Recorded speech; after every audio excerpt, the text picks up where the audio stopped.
अभिनंदन करता हूं आप लोगों का हमारे जेआईबी मेड सिंपल के इस चैनल में। तो दोस्तों ये हमारा most expected MCQ for BFM का पार्ट 4 है। इससे पहले हमारे चैनल पे 3 पार्ट इस पार्टिकुलर एमसीक्यू टाइप के आ चुके हैं, जिसका आप लोग यदि आपने नहीं देखा है तो पहले जाके उसे देख लें, ताकि आपका कंसेप्ट देखिए। ये जो एमसीक्यूज हैं वो डिफरेंट टॉपिक से कलेक्ट किए गए हैं और दोस्तों ज़्यादा चांस है इसे पूछे जाने के।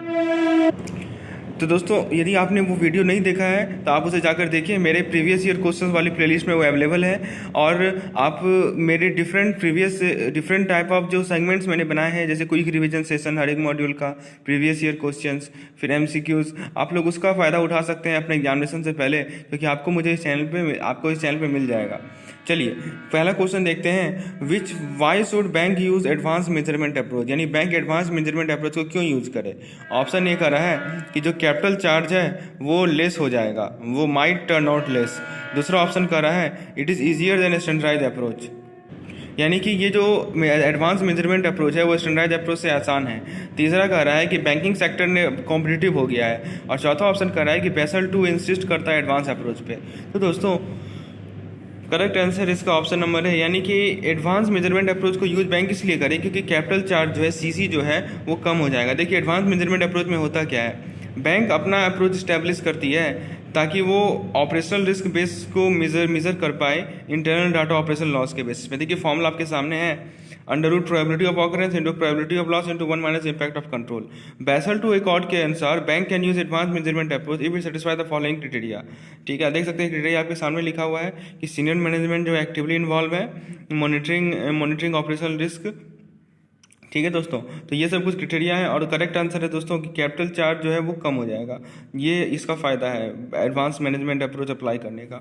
नेक्स्ट क्वेश्चन है हमारा, one of the main function of integrated treasury. Integrated treasury का मेन फंक्शन क्या है। ऑप्शन ए है liquidity management and cash source optimisation, option B है new product development, option C है operational risk management, option D है none of the. दोस्तों ये जो क्वेश्चन हम लोग डिस्कस कर रहे हैं ये बेसिकली सिंगल मार्क्स क्वेश्चन है जो कि पूछे जाते हैं। तो और आपको पता होगा क्वेश्चन इस प्रकार से which of the following is correct. इनमें से 4 ऑप्शन दे देगा, और उनमें से चारों ऑप्शन कंसेप्चुअल टाइप के होते हैं। ये लास्ट ईयर इसी प्रकार क्वेश्चन पूछा गया था एग्जामिनेशन में। जिन लोगों ने पिछले साल एग्जामिनेशन दिया होगा, अपियर होंगे, उनको पता होगा कि पेपर का पैटर्न का लेवल क्या था। तो दोस्तों क्वेश्चन में पूछा गया है कि इंटीग्रेटेड ट्रेजरी का मेन फंक्शन क्या है, बताइए कौन सा फंक्शन है बताइए। तो दोस्तों करेक्ट आंसर इसका ऑप्शन नंबर ए, ये लिक्विडिटी को भी मैनेज करता है और कैश रिसोर्स को भी ऑप्टिमाइज करता है। ठीक है दोस्तों, देख सकते हैं यहाँ पे इंटीग्रेटेड ट्रेजरी का फंक्शन दिया हुआ है। पहला क्या है, कैश सोर्स का ऑप्टिमाइजेशन और लिक्विडिटी मैनेजमेंट। दूसरा क्या है, बैंक को एएलएम में असिस्ट करता है। तीसरा क्या है, रिस्क मैनेजमेंट। चौथा क्या है, डेरिवेटिव प्रोडक्ट का यूज प्रॉफिट मेकिंग के लिए। पांचवा है कॉर्पोरेट डिमांड को मीट करने के लिए, और छठा है हमारा कोऑर्डिनेशन ऑफ फाइनेंशियल फंक्शन। चलिए तो क्वेश्चन नंबर 3 को देखते हैं। The dealing room of the treasury look after settlement of contract with counter parties. देखिए जो हमारा काउंटर पार्टीज के साथ जो कॉन्ट्रैक्ट हो रहा है उसके सेटलमेंट को डीलिंग रूम, ट्रेजरी का डीलिंग रूम देखता है। करेक्ट, ट्रू है या फॉल्स है। तो दोस्तों ये स्टेटमेंट फॉल्स है। ठीक है, देखिए फ्रंट ऑफिस डीलिंग रूम का के बारे में मैं बताता हूँ कि जो फ्रंट ऑफिस है वो चीफ डीलर के द्वारा हेड किया जाता है दोस्तों, और the dealer working under him take decision on buying and selling the product in the market, occasionally relying upon the market research report provided by the bank in house research department. तो dealer जो है, देखिए dealer के बारे में कुछ point लिखा हुआ है, तो ये कह रहा है कि डीलिंग रूम जो है वो कॉन्ट्रैक्ट के सेटलमेंट के बारे में देखता है काउंटर पार्टी के साथ, तो ये गलत है। देखिए यहाँ पे काम लिखा हुआ है डीलिंग रूम का। डीलिंग रूम का काम क्या है कि वो बाइंग और सेलिंग ऑफ प्रोडक्ट जो मार्केट में प्रोडक्ट को आप बेच रहे हैं या खरीद रहे हैं, ठीक है, मार्केट रिसर्च के बेसिस पे उस पर वो ध्यान रखता है, उस पर वो डिसीजन लेता है दोस्तों। ठीक है, वो काउंटर पार्टी से डील नहीं करता है। नेक्स्ट क्वेश्चन है हमारा question number 4। The integrated treasury has evolve as result of globalisation process, यानी जो इंटीग्रेटेड ट्रेजरी है उसका वो ग्लोबलाइजेशन प्रोसेस के कारण इवॉल्व आउट हुआ है। करेक्ट है या फॉल्स है। तो दोस्तों ये स्टेटमेंट हमारा करेक्ट है। इंटीग्रेटेड ट्रेजरी जो है वो ग्लोबलाइजेशन प्रोसेस के रिजल्ट से इवॉल्व हुआ है, तो ऑप्शन ए इज करेक्ट।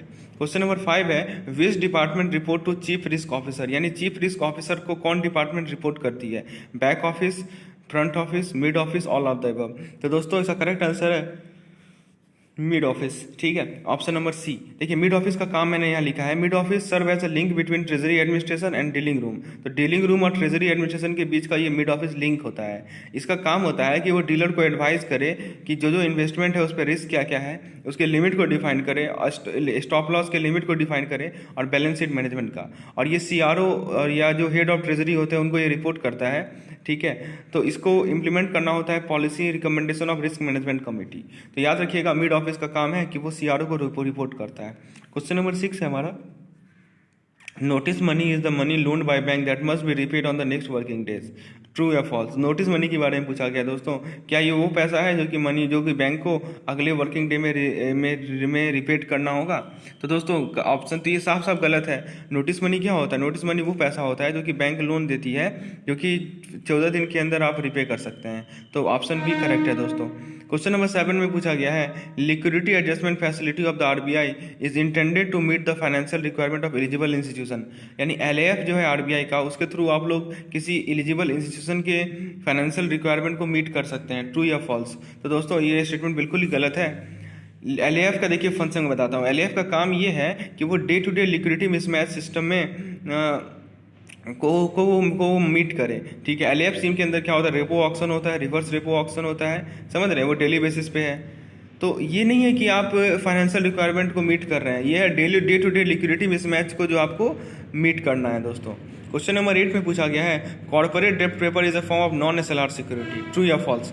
तो जो CDR होता है, CD होता है कॉर्पोरेट डेब्ट पेपर, वो एक तरह का नॉन SLR सिक्योरिटी है, ये ट्रू है या फॉल्स है? करेक्ट आंसर है ट्रू है। देखिए कॉर्पोरेट डेब्ट पेपर नॉन SLR सिक्योरिटी होता है और वो ज़्यादा लिक्विड होता है। क्यों? क्योंकि वो एक्टिवली ट्रेड किया जाता है सेकेंडरी मार्केट में। दोस्तों यदि आपको इसके बारे में डिटेल में जानना है तो मेरे एक क्विक रिवीजन सेशन अवेलेबल है BFM के मॉड्यूल C का, 30 मिनट लगेगा, पूरा का पूरा मॉड्यूल आप रिवाइज कर लीजिएगा, सारे इंपॉर्टेंट पॉइंट्स को आप देख लीजिएगा। तो उसे जाकर आप देख सकते हैं, मेरे एक प्लेलिस्ट बना हुआ है मेरे चैनल में, quick revision of ABM and BFM का, उसमें सब कुछ अवेलेबल है, A का, B का, C का, D का, चारों मॉड्यूल का आपको क्विक रिवीजन सेशन अवेलेबल है, जिससे आप चीज़ों को फास्टली रिवाइज कर सकते हैं। तो दोस्तों कॉर्पोरेट डेट पेपर बेसिकली हमारा एक नॉन SLR सिक्योरिटीज़ होता है और वो बहुत ज़्यादा ही लिक्विड होता है, क्योंकि उसे सेकेंडरी मार्केट में एक्टिवली ट्रेड किया जाता है दोस्तों। और टायर 2 कैपिटल बॉन्ड जो है वो बैंक इशू करती है, वो हमारा इसी नॉन SLR सिक्योरिटी के अंदर ही आता है, ठीक है। तो दोस्तों क्वेश्चन में क्या पूछा गया था, नॉन SLR सिक्योरिटी का पार्ट है, बिल्कुल सही है। क्वेश्चन नंबर 9 है, एक बॉन्ड होल्डर है, वो बॉन्ड को शेयर में कन्वर्ट कर देगा यदि मार्केट प्राइस शेयर का है वो एक्सरसाइज प्राइस से कम है, ट्रू या फॉल्स। तो दोस्तों इसका करेक्ट आंसर है फॉल्स। देखिए इसका रीजन मैं बताता हूँ। एक तरह का बॉन्ड होता है, इसे कन्वर्टेबल बॉन्ड कहते हैं। ये जो बॉन्ड है वो क्या होता है, उसमें इनिशियली में रेगुलर पेमेंट ऑफ कूपन हम लोग देते हैं और प्रिंसिपल और कूपन का रेगुलर पेमेंट हम लोग देते हैं। लेकिन बैंक होल्डर जो है उसे उस शेयर को इक्विटी शेयर में, देखिए कंपनी के इक्विटी शेयर में कन्वर्ट कर सकता है यदि वो चाहता है तो देखिए बॉन्ड होल्डर क्या करेगा, बॉन्ड को शेयर में तब कन्वर्ट करता है जब शेयर का जो मार्केट प्राइस है वो एक्सरसाइज प्राइस से ज़्यादा है। अब बोलिए एक्सरसाइज प्राइस क्या होता है, तो एक्सरसाइज प्राइस वो प्राइस है जो कि इशूअर को बॉन्ड होल्डर को देना होता है, ठीक है। तो जब जिस केस में market price of share is greater than exercise price, तो उस केस में वो बॉन्ड को शेयर में कन्वर्ट करता है, ठीक है। और ये एडवांटेजेस है इसलिए इशूअर के लिए कि coupon payment on the bond are lower for the company, thereby reducing डेब्ट financing cost due to equity side of bond. चलिए क्वेश्चन नंबर 10 को देखते हैं, मैच द फॉलोइंग। तो देखिए फॉरेन एक्सचेंज मैनेजमेंट मार्क्स के सामने स्वैप्स लिखा हुआ है, मनी मार्केट के सामने सर्टिफिकेट ऑफ डिपॉजिट लिखा गया है, सिक्योरिटी मार्केट के सामने डिवेंचर एंड बॉन्ड्स लिखा गया है, डोमेस्टिक एंड ग्लोबल मार्केट के सामने एक्सटर्नल कमर्शियल बॉन्डिंग लिखा हुआ है। तो दोस्तों ये बिल्कुल करेक्ट है, सामने जो लिखा हुआ है करेक्ट है, यानी स्वैप जो है वो फॉरेन एक्सचेंज मार्केट का कंपोनेंट है, COD यानी मनी मार्केट का कंपोनेंट है, डिवेंचर एंड बॉन्ड हमारा सिक्योरिटीज मार्केट का है, और एक्सटर्नल कमर्शियल बॉन्डिंग हमारा डोमेस्टिक एंड ग्लोबल मार्केट का है। तो ये 4 तरह के मार्केट है, इसके बारे में आपको पता होना चाहिए। और इनकी क्या क्या आपका देखिए ट्रेजरी प्रोडक्ट वाले टॉपिक में मैंने सभी चीज़ों को डिस्कस किया है दोस्तों। आपको यदि इसके बारे में और डिटेल में जानना है तो मेरे BFM मॉड्यूल C के प्लेलिस्ट में चले जाइए, वहाँ पे ट्रेजरी प्रोडक्ट का एक चैप्टर मैंने बनाया है, 2 वीडियोस बनाए हैं उसमें मैंने और जितने भी प्रोडक्ट्स है सभी को मैंने अच्छे तरीके से एक्सप्लेन किए हैं, तो आप वहाँ जाके उस चीज़ों को समझ सकते हैं। 11वें नंबर क्वेश्चन में पूछा गया है कि middle office is responsible for deal done by the front office. जो डील फ्रंट ऑफिस ने किया है उसके लिए जिम्मेवारी मिडिल ऑफिस की है, ट्रू या फॉल्स। तो दोस्तों इसका आंसर है फॉल्स। क्यों? क्योंकि मिड ऑफिस का देखिए मैंने यहाँ जिम्मेवारी लिखा है, वो रिस्पॉन्सिबल होता है रिस्क मैनेजमेंट के लिए और मैनेजमेंट इन्फॉर्मेशन सिस्टम के लिए। और देखिए कुछ रिस्पॉन्सिबिलिटी दिया हुआ है, वो रिस्क लिमिट से कॉम्प्लायंस को मॉनिटर करता है, रेगुलेटरी रिक्वायरमेंट के कॉम्प्लायंस को इंश्योर करता है, daily mark to market valuation करता है ट्रेजरी पोजीशन का, और प्राइसिंग ऑफ ट्रेजरी प्रोडक्ट का वेरिफिकेशन करता है, ठीक है। वो जो है ओवरऑल रिस्क प्रोफाइल ट्रेजरी का मेंटेन करता है दोस्तों। चलिए क्वेश्चन नंबर 12 में कहा गया है कि stop loss limits the loss of a bank, true या फॉल्स। तो दोस्तों करेक्ट आंसर है ट्रू। स्टॉप लॉस लिमिट जो है बैंक के लॉस को लिमिट करता है दोस्तों। ठीक है, देखिए इसका काम मैं समझाता हूँ। स्टॉप लॉस लिमिट बेसिकली क्या शो करता है कि किसी भी ट्रेडिंग ऑपरेशन के फाइनल स्टेज को शो करता है। जब मार्केट एडवर्सली मूव कर रहा होगा तो ओपन पोजीशन लॉस में आ जाता है। एक डीलर कुछ समय के लिए वेट करेगा मार्केट पोजीशन को चेंज करने के लिए, लेकिन मार्केट यदि नहीं टर्न हुआ तो डीलर हमेशा तक वेट कर नहीं सकता है। समझ रहे हैं बात को? तो लॉस विल एक्यूमुलेट, ऑब्वियसली बात है, लॉस एक्यूमुलेट होगा और उसको रोकने के लिए बैंक मैनेजमेंट क्या करती है कि स्टॉप लॉस लिमिट सेट करती है, जो कि लॉस के लिमिट को उस हद तक सेट कर दे जितना अमाउंट बैंक एब्जॉर्ब कर सकती है। और देखिए एक डील के लिए स्टॉप लॉस लिमिट को प्रिस्क्राइब किया जाता है, एक दिन के लिए प्रिस्क्राइब किया जाता है, एक महीने के लिए किया जाता है या पर ईयर के लिए किया जाता है। और स्टॉप लॉस उन सिक्योरिटी में अलग अलग मैनर में लगता है, जैसे price movement in security are larger, more irregular and less liquid. तो दोस्तों क्वेश्चन में क्या कहा गया था कि स्टॉप लॉस जो है हमारा वो बैंक के लॉस को लिमिट करता है। तो बिल्कुल सही बात है, वही तो मैंने देखा है स्टॉप लॉस लिमिट। बहुत इंपॉर्टेंट टॉपिक है दोस्तों, स्टॉप लॉस से क्वेश्चन बार बार पूछा जाता है। 13 नंबर क्वेश्चन में पूछा गया है exposure limit are fix to counter parties as per their net worth. यानी जो काउंटर पार्टीज होते हैं उनके लिए एक्सपोजर लिमिट उनके नेटवर्थ के अकॉर्डिंगली फिक्स किया जाता है। ट्रू या फॉल्स? तो दोस्तों बिल्कुल सही ऑप्शन है, ये तो बिल्कुल सही है। देखिए यहाँ पे मैंने समझाया है, एक्सपोजर लिमिट को प्लेस में इसलिए रखा गया है ताकि बैंक को क्रेडिट रिस्क से बचाया जा सके। और एक्सपोजर लिमिट को फिक्स किया जाता है foreign exchange and money market broker for avoiding business concentration. Example के तौर पर ले लीजिए, the position could be for overnight और for longer duration such as 3 months और even more. All limits are reviewed at least once in a year. Credit risk with respect to treasury can be split into default risk and settlement risk. Question number 14 में पूछा गया है liquidity risk refers to huge volume of goods in the market. True और false? तो liquidity risk के अंदर जो है मार्केट जो गुड्स अवेलेबल है मार्केट में उसका ह्यूज वॉल्यूम आता है। ये सही है गलत है? तो दोस्तों ये बिल्कुल गलत ऑप्शन है। लिक्विडिटी रिस्क में कैश फ्लो का मतलब है, जैसे मान लीजिए एक ट्रेजरर ने 5 ईयर का बॉन्ड परचेस किया, ये एज्यूम करते हुए कि प्राइस चला जाएगा ऊपर, तो वो क्या कर सकता है, वो उस समय सेल कर देगा उसे ताकि उसे प्रॉफिट हो जाए। लेकिन यदि मान लीजिए बॉन्ड मार्केट कोलैप्स कर गया और ट्रेजरर जो है बॉन्ड को सेल नहीं कर पाया तो उसे लिक्विडिटी रिस्क को फेस करना पड़ेगा। The treasurer would be force to borrow fund from the market और फ्रॉम द बैंक। वो फोर्स हो जाएगा कि वो फंड जो है बोरो करे मार्केट से या बैंक से, और यदि वो फंड को रिपे करने में फेल कर गया तो लिक्विडिटी रिस्क ट्रांसलेट हो जाएगा इंटरेस्ट रेट रिस्क में। समझ रहे हैं बात को? तो लिक्विडिटी रिस्क का मतलब ये नहीं हुआ कि आपके मार्केट में ह्यूज वॉल्यूम ऑफ गुड्स है। लिक्विडिटी रिस्क का रेफर होता है कैश फ्लो से, ठीक है, जो कि मैंने यहाँ पे समझा दिया। 15 नंबर क्वेश्चन है, 15 नंबर क्वेश्चन है the value of derivative is determined by the. Derivative का वैल्यू कौन डिटरमाइन करता है? A value of the underlying asset, B notional payment amount, C FIMMDA और डी फिडई। तो दोस्तों करेक्ट आंसर है A value of the underlying asset. देखिए derivative होता क्या है? डेरिवेटिव एक तरह का फाइनेंशियल इंस्ट्रूमेंट है जो कि अपना वैल्यू डिराइव करता है अंडरलाइंग एसेट से। अब अंडरलाइंग एसेट करेंसी हो सकता है, इक्विटी हो सकता है, डेट बॉन्ड, कमोडिटीज और सेंसेक्स भी हो सकते हैं दोस्तों। यदि डेरिवेटिव जो है अंडरलाइंग एसेट इक्विटी है तो उसे इक्विटी डेरिवेटिव कहेंगे। और डेरिवेटिव एक तरह का कॉन्ट्रैक्ट होता है जिसका पे ऑफ डिपेंड करेगा बेंचमार्क सेट पे जो सेट किया गया है उस पे। तो डेरिवेटिव फॉरवर्ड हो सकता है, फ्यूचर्स हो सकता है, ऑप्शंस हो सकता है, स्वैप्स हो सकते हैं। 60 नंबर क्वेश्चन में कहा गया है one of the essential difference between OTC and exchange traded derivative is that. OTC यानी ओटीसी डेरिवेटिव और हमारा एक्सचेंज ट्रेडेड डेरिवेटिव के बीच में डिफरेंस क्या है दोस्तों? पहला है OTC derivative are cheaper while exchange derivative are costly. दूसरा है OTC derivative are for customer while exchange derivative are for banks. तीसरा है in OTC the counter part risk is prominent whereas in exchange traded derivative the counter part risk totally absent. चौथा है OTC derivative are for hedging risk while exchange traded derivative are for use for speculation. तो correct answer है दोस्तों option number C. तो OTC है over the counter. Over the counter derivative जो है एक तरह का कॉन्ट्रैक्ट होता है जो कि दो पार्टीज के बीच में डायरेक्टली ट्रेड किया जाता है विदाउट गोइंग थ्रू एक्सचेंज और अदर इंटरमीडिएटरी। मतलब डायरेक्टली दो पार्टी के बीच में क्या होगा, आपका ट्रेडिंग होगा, ठीक है। जैसे फॉरवर्ड्स हुआ, स्वैप्स हुआ, ऑप्शंस हुआ, ये जो है ट्रेड किया जाता है over the counter, OTC derivative है। और ओटीसी डेरिवेटिव जो है लार्जेस्ट मार्केट है डेरिवेटिव का, और ये अनरेगुलेटेड है विद रिस्पेक्ट टू डिस्क्लोजर और information between parties. They are subject, इसीलिए इसमें काउंटर पार्टी रिस्क होने की संभावनाएं हैं, क्योंकि तब हो सकती है जैसे मान लीजिए कि as counter parties rely to, हाँ, तो काउंटर पार्टी एक दूसरे पे विश्वास रखते हैं परफॉर्म करने के लिए, और यदि नहीं हुआ विश्वास तो ऑब्वियस सी बात है वहाँ पे रिस्क तो रहेगा ही काउंटर पार्टी रिस्क का। जैसे मान लीजिए एक बैंक है, वो फॉरवर्ड कॉन्ट्रैक्ट अपने कस्टमर को ऑफर कर रहा है sale of USD on future date, तो ये एक तरह का ओटीसी ओवर द काउंटर है। और उसके अपोजिट आपका जो एक्सचेंज ट्रेडेड डेरिवेटिव है वो कॉन्ट्रैक्ट वैसा होता है जो कि ट्रेड किया जाता है स्पेशलाइज डेरिवेटिव एक्सचेंज या अदर एक्सचेंज के द्वारा। तो उसमें आपकी देखिए ऑप्शन नंबर सी में क्या कहा गया है कि इसीलिए ओटीसी में आपका काउंटर पार्टी रिस्क प्रोमिनेंट होता है, जबकि एक्सचेंज ट्रेडेड डेरिवेटिव में काउंटर पार्टी रिस्क एब्सेंट होता है। और दोस्तों यदि आपको इसके बारे में डिटेल में जानना है तो मेरे बीएफएम मॉड्यूल सी के प्लेलिस्ट में चले जाइए, वहाँ पे मैंने एक चार्ट के थ्रू, एक टेबल के थ्रू आपको ओटीसी और ईटीएफ में डिफरेंस बताया दोस्तों, उसे भी आप जाके देख सकते हैं। नेक्स्ट क्वेश्चन है हमारा, और यदि आपको इस पीडीएफ की रिक्वायरमेंट है तो नीचे आप मुझे व्हाट्सएप पे कंसल्ट कर सकते हैं, उसका नंबर आपको डिस्क्रिप्शन में मिल जाएगा। फ्री करेंसी के केस में फॉरवर्ड प्रीमियम और डिस्काउंट जो है वो exactly equal to difference between, जो फॉरवर्ड प्रीमियम हो या फॉरवर्ड डिस्काउंट हो वो किसके किसके बीच का डिफरेंस होता है। ए ऑप्शन है risk free interest rate and two currencies, B option है inflation rates in both the country, C option है spot rate and term rate, D option है the LIBOR and RBI reference rate. तो दोस्तों correct answer है A, यानी कि risk free interest rate of two currency, इसलिए नाम रखा गया इसका फ्री करेंसी। 18 नंबर क्वेश्चन है, put money is the money which, put money क्या होता है दोस्तों, when strike price is less than market price, strike price is more than market price is equal to strike price, a put option can never be in money. Option B correct है दोस्तों, strike price जो है market price से ज़्यादा होगा। देखिए यहाँ पे मैंने समझाया है, कॉल ऑप्शन होता है जो एक बायर को राइट दे देता है कि वो अंडरलाइंग एसेट को खरीदे एक स्पेसिफिक डेट पे, कोई ऑब्लिगेशन नहीं है। और पुट ऑप्शन में होता है कि वो बायर को राइट देता है कि वो अंडरलाइंग एसेट को बेचे। अब देखिए इन द मनी और the money at the money, in the money में क्या होगा, पॉजिटिव कैश फ्लो होगा बायर को, ठीक है। जैसे मान लीजिए कि इन द मनी तब होता है जब स्पॉट प्राइस यानी market price at that time is higher than the strike price.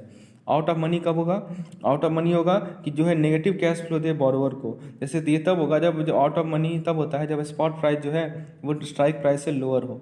और एट द मनी क्या होगा, जब जीरो कैश फ्लो दे बायर को, यानी कि ये तब होता है जब स्पॉट प्राइस और स्ट्राइक प्राइस बराबर होता है, ठीक है। और जिस ऑप्शन में कोई कंडीशन इंक्लूड नहीं है उसे प्लेन वैनिला ऑप्शन कहते हैं, ठीक है दोस्तों, ये सब ध्यान रखिएगा।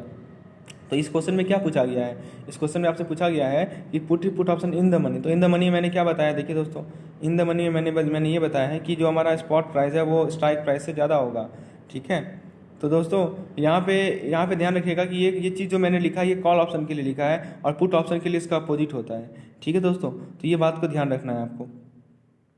फॉरवर्ड और एक्सचेंज ट्रेडेड प्रोडक्ट, ट्रू और फॉल्स। दोस्तों अभी हम लोगों ने देखा था कि जो हमारा फॉरवर्ड, फ्यूचर, ऑप्शन, स्वैप्स, ये सभी के सभी हमारे डेरिवेटिव प्रोडक्ट होते हैं, ये ईटीएफ नहीं होते हैं दोस्तों। 20 नंबर क्वेश्चन में पूछा गया है, in future contract the parties have the right to buy और sell underlying asset but not the obligation to do so. यानी फ्यूचर कॉन्ट्रैक्ट में जो पार्टीज इन्वॉल्व होते हैं उनके पास एक राइट होती है खरीदने या बेचने की किसी अंडरलाइंग एसेट को, लेकिन कोई ऑब्लिगेशन नहीं होती। ये सही है गलत है दोस्तों, ये गलत है।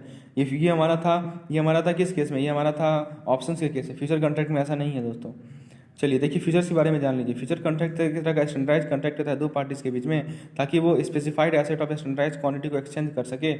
देखो इसका जो प्राइस होता है वो आज ही एग्री किया जाएगा और स्पेसिफिक फ्यूचर डे को पे किया जाएगा विच इज डिलीवरी डेट। और दोस्तों अंडरलाइंग एसेट जो होता है वो कमोडिटीज़ नहीं होता है, ठीक है। और तो यही कहा गया था कि इसमें ऑब्लिगेशन ऐसा नहीं है कि ऑब्लिगेशन नहीं है, ऑब्लिगेशन है, ठीक है। अब नेक्स्ट क्वेश्चन है, which of the following does not fall under ALM risk. इनमें से कौन सा एएलएम रिस्क के अंदर नहीं आता है। ए deposit rate come down because of competition के कारण डिपॉजिट रेट घट जाता है। बी लिक्विडिटी कम हो जाता है जिसके कारण बैंक को एसेट बेचना पड़ता है चीप प्राइस पे। सी बैंक में फ्रॉड आ जाता है जिसके कारण बैंक का रेपुटेशन लॉस्ट होता है। डी इन्वेस्टमेंट इन बॉन्ड में जो इन्वेस्टमेंट होता है वो जो है नेगेटिवली अफेक्ट करती है इंटरेस्ट रेट मूव के कारण। दोस्तों करेक्ट आंसर इसका ऑप्शन नंबर सी। ये जो रेपुटेशन जो फ्रॉड वाला केस है वो एएलएम से कोई मतलब नहीं है। देखिए ए बैंक का जो एएलएम है और रिस्क मैनेजमेंट एक्टिविटीज़ है वो रिस्क को हेज करता है ताकि बैंक को शील्ड कर सकते हैं आईआरआर से, क्रेडिट रिस्क है, लिक्विडिटी रिस्क है, लेकिन ऑपरेशनल रिस्क का यहाँ पे कोई जवाब नहीं है। जो ऑप्शन सी में लिखा गया है वो बेसिकली हमारा ऑपरेशनल रिस्क है। समझ रहे हैं बात को, ठीक है। तो ये सब बात को आपको ध्यान रखना होगा। जो हमारा इंटरेस्ट रेट स्वैप है, आईआरएस, फ्यूचर्स, ऑप्शंस, ये सब बेसिकली कमोडिटीज़ हैं, तो हेजिंग के लिए इसका काम आता है दोस्तों। 22 नंबर क्वेश्चन में पूछा गया the department responsible for creating policies regarding ALM. आखिर कौन से डिपार्टमेंट है जो कि एएलएम से रिलेटेड पॉलिसीज को बनाती है। पहला है रिस्क मैनेजमेंट डिपार्टमेंट, दूसरा है मिड ऑफिस, तीसरा है ट्रेजरी डिपार्टमेंट, चौथा है आल्को। दोस्तों करेक्ट आंसर इसका ऑप्शन नंबर डी यानी आल्को, एसेट लायबिलिटी। तो दोस्तों आल्को के बारे में डिटेल में आप देख सकते हैं। आल्को का काम है कि वो जो है रिस्क को हेज करे, लिमिटिंग एक्सपोजर को लिमिट करके और डिजायर एसेट लायबिलिटी मैच को मेंटेन करके। अब देखिए कुछ कुछ पॉलिसीज़ कौन कौन से लेते हैं, एएम का पॉलिसी हुआ, लिक्विडिटी पॉलिसी हुआ, इन्वेस्टमेंट हुआ, डेरिवेटिव हुआ, फॉरेक्स एंड ट्रेजरी हुआ, ट्रांसफर प्राइसिंग हुआ, ये सभी के सभी पॉलिसीज़ हमारे आल्को के अंदर आते हैं। अब देखिए अगला क्वेश्चन वही पूछा गया है कि इनमें से कौन सा जो है आल्को के प्रीव्यू में नहीं फॉल करता है, does not fall. Liquidity management, operational efficiency, currency exposure, transfer pricing. ऊपर लिखा हुआ है दोस्तों लिक्विडिटी मैनेजमेंट है, ऑपरेशनल इफिशियंसी, करेंसी एक्सपोजर और ट्रांसफर प्राइसिंग है। तो दोस्तों ऑपरेशनल इफिशियंसी नहीं है, तो करेक्ट आंसर है इसका ऑप्शन नंबर से। याद रखिएगा ऑपरेशनल रिस्क से एएलएम को कोई मतलब नहीं है, दोनों क्वेश्चन में यही कंसेप्ट को एक्सप्लेन किया गया है। नेक्स्ट क्वेश्चन है which are the following statement is correctly represent the capital. इनमें से कौन सा स्टेटमेंट जो है कैपिटल को करेक्टली रिप्रेजेंट करता है। पहला है कि कैपिटल जो है वो फंडिंग का लॉन्ग टर्म सोर्स है। दूसरा है कि ये पेएबल होता है जब कुछ इवेंट होता है तब। तीसरा ऑप्शन है कि ये जो है बोरोइंग, बैंक का बोरोइंग को रिप्रेजेंट करता है दूसरे बैंक से और ये मार्केट में इशू किया जाता है। और चौथा ऑप्शन है दोस्तों, तीन ऑप्शन है इसमें। तो देखिए कैपिटल बेसिकली जो है शेयर होल्डर या ऑनर स्टेक को शो करता है दोस्तों। कैपिटल क्या शो करता है, शेयर होल्डर या ऑनर के स्टेक को। कैपिटल को आप तभी भी ड्रॉ कर सकते हैं जब आप सभी लायबिलिटीज को पे कर लिए, इसीलिए इसे long term source of funding को कंसीडर किया जाता है दोस्तों। समझ रहे हैं बात को, ये तभी पे किया जाए, तभी आप निकाल सकते हैं जब आप सारे के सारे लायबिलिटीज को आप पे कर दिए हैं। तो ऑप्शन ये तो बिल्कुल करेक्ट है दोस्तों। चलिए उसके बाद क्या लिखा हुआ है पढ़िए। Capital level can fluctuate depending on profit and losses made by the bank in trading and non trading business. The RBI prescribe minimum capital requirement for bank. तो आरबीआई प्रिस्क्राइब करती है मिनिमम कैपिटल रिक्वायरमेंट। चलिए तो option A correct है उस question का। Which are the following is true, इनमें से कौन सा ट्रू है। एक high economic equity ratio increases the probability of bank sustenance. A high NIM negatively impact the bank health. The higher the proportion of NPA to total asset, the worse is the bank financial health. D. NPAs are asset that have not paid interest in last 150 days. तो दोस्तों कौन सा correct है ये पूछा गया है। तो दोस्तों ए और सी करेक्ट है ऑप्शन। आइए मैं समझाता हूँ। पहले बात करते हैं इकोनॉमिक इक्विटी रेशियो का। ये बेसिकली रेशियो होता है economic value of equity to total asset. यानी नॉमिनेटर में हम लोग इक्विटी का इकोनॉमिक वैल्यू लिखेंगे और डिनोमिनेटर में हम लोग टोटल एसेट लिखेंगे। यदि हाई इकोनॉमिक इक्विटी रेशियो है वो हमारे बैंक सस्टेनेंस की प्रोबेबिलिटी को बढ़ा देती है। एग्जाम्पल ले सकते हैं आप ग्रेट इंडियन बैंक का, उसका वैल्यू ऑफ इक्विटी 100 करोड़ था और इकोनॉमिक इक्विटी रेशियो कितना हो जाएगा 100/1300। ठीक है, टोटल एसेट उसका 1300 है तो 7.69। तो ये बहुत हाई नंबर नहीं है, लेकिन जो एसेट जो उसके बैंक में मेजोरिटी ऑफ एसेट है उसको कंसीडर किया जाए तो वो लेवल्स इनफ है सस्टेनेंस के लिए। तो याद रखिएगा इकोनॉमिक इक्विटी रेशियो सस्टेनेंस को शो करती है। तो ऑप्शन ए तो बिल्कुल करेक्ट है। उसके बाद दोस्तों एनआईएम की बात करते हैं। एनआईएम होता है interest income minus interest expense. जब एनआईआई को आप परसेंटेज एसेट के परसेंटेज के टर्म में एक्सप्रेस करते हैं तो उसे एनआईएम कहते हैं दोस्तों। ठीक है, तो दोस्तों एनआईआई को जब हम लोग एसेट के परसेंटेज के टर्म में एक्सप्रेस करते हैं तो उसे एनआईएम कहते हैं। एनआईएम जितना ज़्यादा होगा उतना ही बैंक हेल्दियर होगा। और एनआईएम में फ्लक्चुएशन किसी कारण होता है, मार्केट फ्लक्चुएशन इंटरेस्ट के कारण होता है। तो जो मैंने एग्जांपल लिया था उसके इसमें आप देख सकते हैं इंटरेस्ट इनकम हमारा 110.8 और इंटरेस्ट एक्सपेंस हमारा 63 करोड़। तो नेट इंटरेस्ट इनकम कितना हो जाएगा 47.8 करोड़ एनआईआई। और एनआईएम मैंने क्या बताया है कि net interest margin divided by net interest income divided by asset है 1300 करोड़ का, तो क्या हो जाएगा 3.67। तो ये अच्छा हेल्दी एनआईएम है। और एनआईएम हाई पॉसिबल तब होता है जब इंटरेस्ट कॉस्ट लो होता है दोस्तों। ठीक है, तो दोस्तों इंटरेस्ट कॉस्ट लो है। अब यहाँ पे क्या कर रहा है क्वेश्चन में कर रहा है कि higher NIM impact of bank है, बिल्कुल गलत है। जितना हाई एनआईएम रहेगा उतना बढ़िया है। ओके, तीसरा है हमारा एनपीए टू एसेट। न देखिए एनपीए का क्या है, एनपीए वो एसेट होता है जो कि डिफॉल्ट है या क्लोज टू डिफॉल्ट है, और एसेट डिफॉल्ट तब होता है जब उसका इंटरेस्ट लास्ट 180 दिन तक नहीं मिला है। ठीक है, तो जितना ज़्यादा एनपीए टू टोटल एसेट का प्रोपोर्शन ज़्यादा होगा उतना ही ज़्यादा बैंक के फाइनेंशियल सिचुएशन क्या होगी, कम होगी। सिंपल सी बात है, एनपीए आपका नंबरेटर में है, एनपीए यदि बढ़ेगा तो बैंक की फाइनेंशियल सिचुएशन तो घटेगी ही ना। तो दोस्तों एनपीए वाला जो ऑप्शन है वो हमारा ऑप्शन नंबर डी तो बिल्कुल गलत है, लेकिन ऑप्शन नंबर सी गलत है। सी सही है दोस्तों, ए और सी इसीलिए करेक्ट ऑप्शन है। 26वां नंबर क्वेश्चन देखते हैं। इसमें पूछा गया है कि पॉजिटिव ड्यूरेशन का क्या मतलब है। एसेट लायबिलिटी से ज़्यादा है, लायबिलिटीज एसेट से ज़्यादा है, क्या होगा बताइए। और ये है कि इंटरेस्ट रेट में इंक्रीज जो है वो बैंक को लॉस करेगा या इंटरेस्ट रेट में डिक्रीज जो है बैंक को लॉस करेगा। तो दोस्तों ए और सी ऑप्शन करेक्ट है। देखिए duration gap basically duration asset और ड्यूरेशन लायबिलिटी के बीच का डिफरेंस होता है। यदि मान लीजिए ड्यूरेशन बेसिकली क्या होता है, एक पोर्टफोलियो का सेंसिटिविटी होता है इंटरेस्ट रेट से। ठीक है, एक इंटरेस्ट रेट से सेंसिटिविटी क्या है किसी पोर्टफोलियो का, वो हमारा ड्यूरेशन होता है। यदि हमारा गैप पॉजिटिव है, इसका मतलब कि एसेट जो है लायबिलिटी से ज़्यादा है। इसका मतलब क्या हुआ कि यदि इंटरेस्ट रेट किसी भी इंटरेस्ट रेट बढ़ेगा, ठीक है, तो वो बैंक के लिए क्या होगा, नेगेटिव होगा। यदि हमारा ड्यूरेशन गैप नेगेटिव है, इसका मतलब लायबिलिटीज एसेट से ज़्यादा है। तो यदि इंटरेस्ट रेट उस केस में घटेगा तो वो बैंक फाइनेंस के लिए डिट्रीमेंटल है।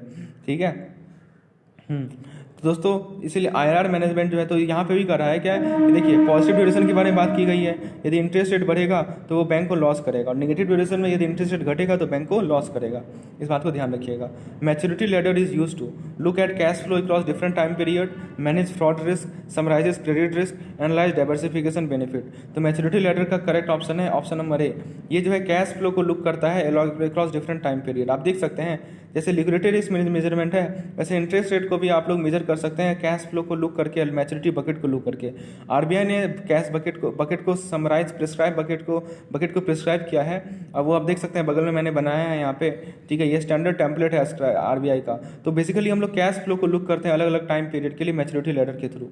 28 नंबर क्वेश्चन है capital adequacy ratio is use to measure. Capital adequacy ratio यानी CAR से हम लोग क्या मेजर करते हैं, किसी बैंक की ऑपरेटिंग एफिशिएंसी को, नेट इंटरेस्ट मार्जिन को, NIM को, जो हमारा लॉस है उसके रिस्क को प्रोटेक्ट करने का, और दोस्तों लॉन्ग टर्म स्ट्रेटेजिक प्रॉफिटेबिलिटी को। तो दोस्तों करेक्ट आंसर इसका protection against risk of losses from existing asset. ठीक है, जो हमारा एसेट एग्जिस्ट कर रहा है उसको लॉस नहीं हो जाए, उसके रिस्क को प्रोटेक्ट करना।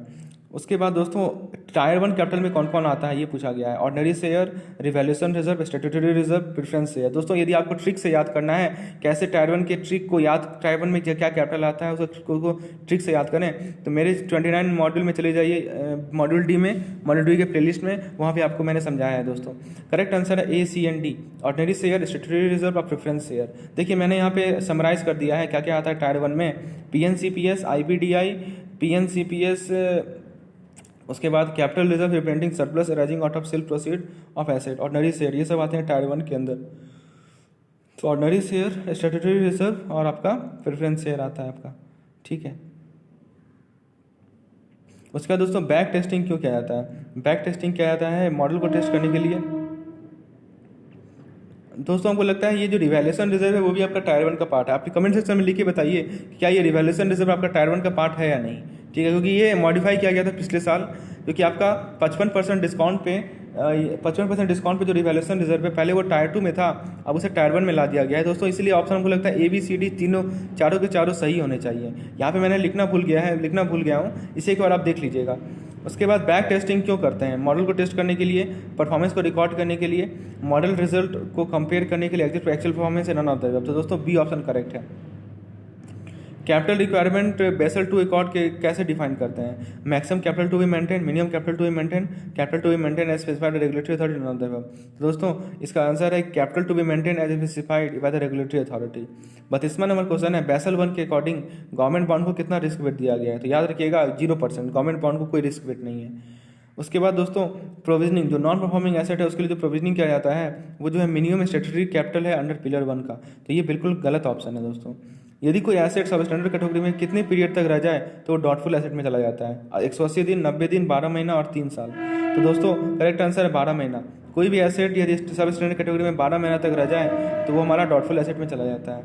35 नंबर क्वेश्चन है हमारा, अब देख सकते हैं यहाँ पे मैंने समराइज कर लिया है। देखिए एनपीए को 3 कैटेगरी में डिफाइन किया गया है, सब स्टैंडर्ड, डॉटफुल और लॉस एसेट। तो सब स्टैंडर्ड में क्या होता है 12 या 12 महीना से कम तक वो एसेट सब स्टैंडर्ड रहता है, कोई एनपीए रहता है तो उसे सब स्टैंडर्ड एसेट कहते हैं, ठीक है। डॉटफुल कब होता है, जब वो सब स्टैंडर्ड कैटेगरी जो हो गया है 12 महीने से ज़्यादा के लिए हो गया तो डॉटफुल होगा, और उसके बाद जो डिफ़ॉल्ट हो गया है वो हमारा लॉस एसेट हो जाता है। यदि डॉटफुल एसेट जो डॉटफुल कैटेगरी में रहेगा 2 साल तक तो वो कितना प्रोविजनिंग अट्रैक्ट करता है। दोस्तों करेक्ट आंसर ऑप्शन नंबर सी।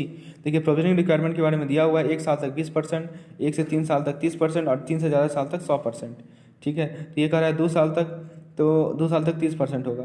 चलिए 36वां नंबर क्वेश्चन है आरएआरओसी को कैलकुलेट करने के लिए बैंक को क्या कंसीडर करना होगा, रिटर्न्स को, अपॉर्चुनिटी कॉस्ट ऑफ कैपिटल को, रिस्क बेस्ड कैपिटल को और लोन्स को। तो दोस्तों करेक्ट आंसर है ए एंड बी, यानी रिस्क रिटर्न्स को और रिस्क बेस्ड कैपिटल को। देख सकते हैं आरएआरओसी बेसिकली का फुल फॉर्म है, का फॉर्मूला है expected return by risk based capital, यानी प्रॉफिट बाय आरसी कहते हैं इसे, ठीक है। तो उसको ये स्वरूप में हेल्प करता है। तो 2 चीज़ चाहिए आरएआरओसी को कैलकुलेट करने के लिए, पहला है हमारा रिटर्न्स और दूसरा है risk based capital. Next question 37 number question, जब किसी बैंक का ईवीए, ठीक है, economic value of asset that post annual profit of ₹150 crore has risk based capital of ₹1000 crore and whose opportunity cost of capital is 10% per annum. तो EVA पूछा गया है कितना होगा। तो ईवीए का फॉर्मूला तो पता ही होगा आपको, देख सकते हैं आप, ईवीए का फॉर्मूला है profit minus R times RC, ठीक है दोस्तों। तो आपको इस फॉर्मूले को यहाँ पुट करना है तो आपको आंसर मिल जाएगा 150 माइनस 100 टाइम्स 10%। तो वो आपको 50 करोड़ आंसर मिलेगा। 38 नंबर क्वेश्चन में है कि यदि कोई एसेट है 120 रुपये का और वो डॉटफुल टू कैटेगरी में है और रियलाइजेशन वैल्यू ऑफ सिक्योरिटी है 90 रुपया और यदि एफ mention asset doubtful two category में ही रह गया तो प्रोविजनिंग रिक्वायरमेंट क्या होगी। तो दोस्तों याद रखिएगा, अनसिक्योर्ड के लिए 100 होगा यानी 120 माइनस 90 यानी 30, और सिक्योर्ड पार्ट के लिए 40% होता है, तो 90 का 40% हो गया आपका 36, टोटल मिला के आपको 30 हो जाएगा, यानी 30 36 प्लस 30 यानी 66। ऑप्शन सी करेक्ट आंसर है, 66 इज द करेक्ट आंसर। अब देखिए क्या कहा गया है नेक्स्ट क्वेश्चन में कि जो इंडियन के रेजिडेंट होते हैं उनको डिनोमिनेशन जो है INR में ही लेना होता है, कितना लिमिट तक, 100, 500। तो दोस्तों याद रखिएगा, रिजर्व बैंक ने अलाउ किया है traveller from India and Nepal और Bhutan to carry currency note of ₹500 and 1000। Earlier traveller allow to carry currency note of only up to, ये नया अपडेट है जिसको आप लोग नोट कर सकते हैं। इसी का फंक्शन कौन सा नहीं है, इंश्योरेंस प्रोटेक्शन ऑफर करना, अवेलेबल अलग अलग कंट्रीज पे इन्फॉर्मेशन अवेलेबल करना, एक्सपोर्टर को असिस्ट करना। तो दोस्तों करेक्ट आंसर है बैड डेब्ट से एक्सपोर्टर को असिस्ट करना। तो दोस्तों ये था हमारा 40 क्वेश्चन का सेट। उम्मीद है दोस्तों चीज़ें आपको समझ में आ रही होंगी। एक लाइक जरूर कर दीजिएगा, चैनल को सब्सक्राइब कीजिए और मैक्सिमम से मैक्सिमम इसे शेयर कीजिए। और यदि PDF की रिक्वायरमेंट है तो नीचे आप मुझे व्हाट्सएप नंबर पर कंसल्ट कर सकते हैं। धन्यवाद।